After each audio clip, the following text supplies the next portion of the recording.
നമസ്കാരം കൂട്ടുകാരെ, ഞാൻ ഫാമിംഗ് ലൈഫിൽ നിന്ന് വിനയൻ. എൻ്റെ ചീരത്തോട്ടത്തിലൂടെയാണ് ഇപ്പോൾ നമ്മൾ പോയിക്കൊണ്ടിരിക്കുന്നത്. എൻ്റെ ആദ്യത്തെ ചീര കൃഷിയായിരുന്നു. ഒരു ഫെയിലുവർ പോലെയാണുള്ളത്. കാര്യം കൃത്യമായിട്ട് തടത്തിൽ ഫുള്ള് ചീര വന്നിട്ടില്ല. വന്നിടത്ത് കളയുണ്ടായിരുന്നു. കള ഇന്നലെ പറിച്ചതാണ്.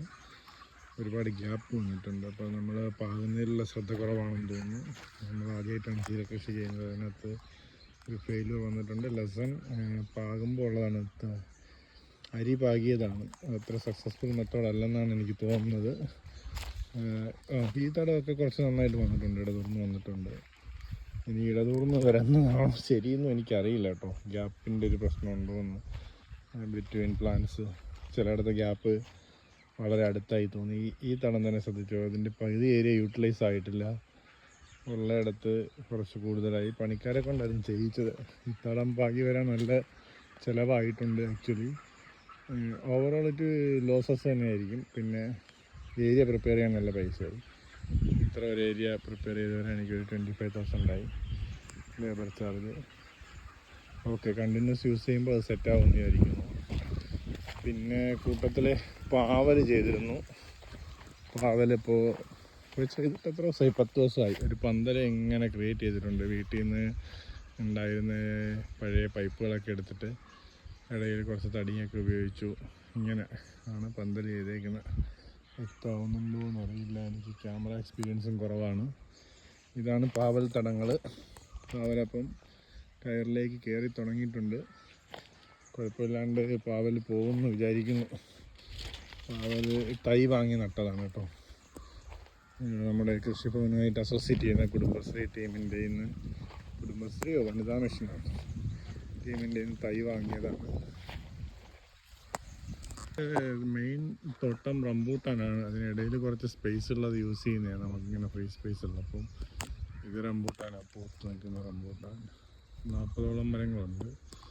അതിലൊരു 10-25 മരം പൂത്തിട്ടുണ്ട്. ഇത് നമ്മുടെ സ്നോ വൈറ്റ് കുക്കുംബറിൻ്റെ ആണ്. കുക്കുംബറും കുറച്ച് നട്ടായിരുന്നു. അതിൽ ഒരു കുക്കുംബർ പൂത്തിട്ടുണ്ട് കേട്ടോ. ആദ്യത്തെ പൂവാണ്. 2 പൂ വന്നിട്ടുണ്ട്. Let's see what will happen. Okay, അറിയാൻ കഴിയില്ല. ചില റംബൂട്ടാൻ മരങ്ങൾക്കൊന്നും പൊക്കം വച്ചിട്ടില്ല. 2-2.5 വർഷമായിട്ടും. എന്താണെന്ന് അറിയില്ല. ചിലതെല്ലാം വളർന്നു. അതേ കണക്ക് ചില വളർന്ന മരങ്ങളിൽ തന്നെ പൂ പിടിച്ചിട്ടില്ല. നല്ല വളർച്ചയുണ്ട്. നോക്കാം. ഇതും കുക്കുംബർ തോട്ടമാണ്. ഒരുവിധം ചെയ്ത് ഇത് ഇഞ്ചിയാണ് ഈ തടങ്ങൾ ചെയ്തേക്കുന്നത് കേട്ടോ. എത്രത്തോളം സക്സസ്ഫുൾ ആണെന്ന് എനിക്കറിയില്ല. Let's see what will happen. പന്തല് വീട്ടിലുണ്ടായിരുന്ന പഴയ മുറിച്ച് മാറ്റിയ പൈപ്പുകളൊക്കെ മോഡിഫിക്കേഷൻ ടൈമിൽ എടുത്ത പൈപ്പുകളൊക്കെ യൂസ് ചെയ്തേക്കുന്നത്. കുഴപ്പമില്ലാതെ നിൽക്കുമെന്ന് വിചാരിക്കുന്നു. എന്നാൽ ഓക്കെ, പൈപ്പാണ് കൂടുതലും കൊടുത്തേക്കുന്നത്. എൻ്റെ അടയ്ക്ക ഇതിനിടയിലുണ്ട്. നിൽക്കുന്ന റംബൂട്ടാനാണ് കേട്ടോ. ചെറിയ മരമാണെങ്കിൽ അത്യാവശ്യം പൂത്തിട്ടുണ്ട്. ദൈവം കഴിച്ച് കായും കൂടെ കിട്ടിയാൽ നല്ലതായിരിക്കും. റംബൂട്ടാനെ പറ്റി ഒപ്പീനിയൻസ് ഉള്ളവരൊന്ന് കമൻറ്റ് ചെയ്യണം. ഏത് രീതിയിലാണ് ഇതിൻ്റെ അടുത്ത വളപ്രയോഗം. ഞങ്ങളുടെ ഫസ്റ്റ് ടൈമാണ് ഫ്ലവറിങ്. ഇത് അഗ്രികൾച്ചർ വാഴ വാങ്ങിയത്. പണിക്കാരനെ ഏൽപ്പിച്ച് അധികം കറക്റ്റായിട്ട് നട്ടിട്ടില്ലാന്ന് തോന്നുന്നു പുള്ളിക്കാരൻ. എൻ്റെ എക്സ്പെക്റ്റേഷൻ അവിടെ ചെയ്തിട്ടില്ല. ജാക്കതലിയാണ്, പക്ഷേ നട്ടതത്ര നല്ലതല്ലാന്ന് എനിക്ക് തോന്നുന്നു. ലെറ്റ്സ് ചെറിയ മരമാണ് ആ വ്യൂ. പക്ഷേ കഴിഞ്ഞ കാലം ഇത് 4-5 കാ പിടിച്ചായിരുന്നു. എനിക്കൊന്നും ടേസ്റ്റ് ചെയ്യാനുള്ള യോഗം കിട്ടിയില്ല. ഇവിടെയുള്ള ആരോ കൊണ്ടുപോയി. റംബൂട്ടാൻ മരങ്ങൾ പല ഇതിലായിട്ടാണ് പോകുന്നത്. ഇപ്പോൾ ഇതിൽ തന്നെ ആദ്യം ഫ്ലവറിങ് വന്ന് കുറച്ച് കൊല ഇപ്പോൾ കായായിട്ടുണ്ട് കേട്ടോ. ഈ കാണുന്നുണ്ടോ? കായാണിത്. കായായതാണ്. ഇനി ഇതിലെത്ര കൊഴിഞ്ഞു പോകും, എത്ര കിട്ടും എന്നറിയില്ല. അതായിട്ട് നട്ട ലോങ്ങാനാണ്.